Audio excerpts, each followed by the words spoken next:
आज आपण करतोय झटपट होणारे असे मटार पोहे। आपण एक कढई तापत ठेवलेली आहे गॅसवर। त्याच्यात कढईत आपण 1 चमचा मीठ घातलेला आहे। त्यानंतर मटार आपण घालून घेतोय याच्यामध्ये। मटार उकळण्यामागचं कारण हे आहे की चांगले वाफवून येतील मटार, तर पटकन शिजले जातील पोह्यांमध्ये। जास्त वेळ आपल्याला ते परतत बसण्याची गरज नाही आहे। तोपर्यंत फोडणीसाठी आपण 2 कांदे घेतलेले आहेत, कढीपत्ता घेतलेला आहे आणि 4 हिरव्या मिरच्या घेतलेल्या आहेत। सगळं बारीक कट करून घेतलं आहे।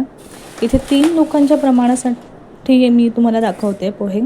3 लोकांसाठी आपण 3 मूठ पोहे घेतलेले आहेत। मी जितके लोक असाल तितके मूठ तुम्ही पोहे घ्या। थोडेसे एक्स्ट्राचे अर्धी मूठ वाढवली तरी चालेल।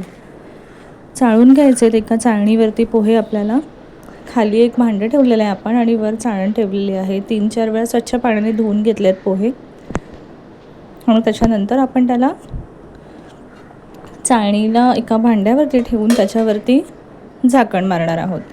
झाकण मारण्यामागचं कारण हे की पोहे अगदी सॉफ्ट भिजून येतात। त्यानंतर आपण कढई फोडणीसाठी रेडी केली आहे। तेल घातलं आहे।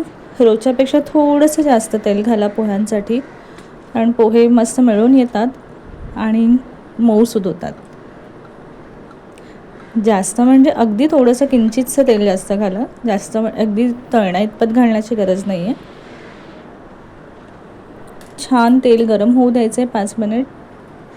त्यानंतर फोडणीसाठी आपण त्यात 1 चमचा मोहरी घातलेली आहे। 2-1 मिनिटांनी मोहरी चांगली तडतडून येईल।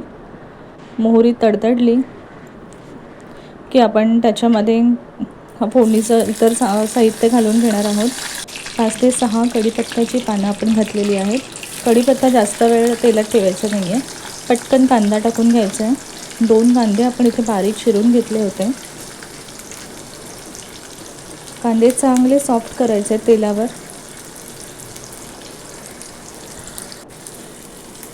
आणि छान परतून घ्यायचं आहे सगळं।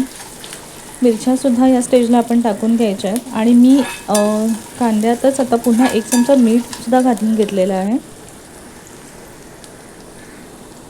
अर्धा चमचा हिंग घातला आहे।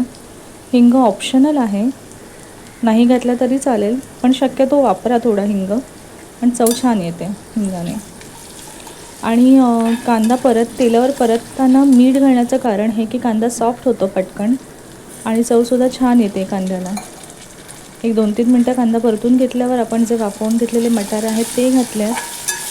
ते छान आपण परतून घेऊयात तेलावर।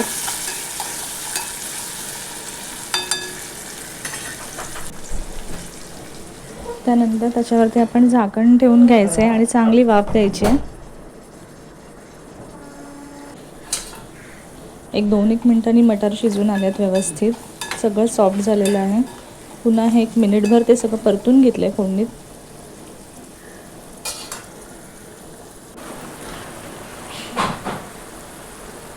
एखाद वाटाणा हाताने चेक करायचा, व्यवस्थित दबला गेला की तो पूर्णपणे शिजलेला आहे।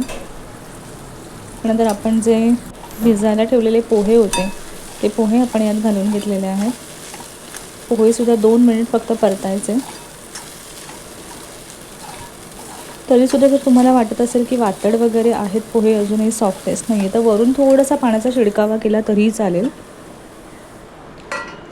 आणि हे पुन्हा झाकण नक्की ठेवा, म्हणजे वाफेवर ते छान मिळून येतात। हे बघा कसे मऊसूद मोकळे पोहे आपले रेडी आहेत।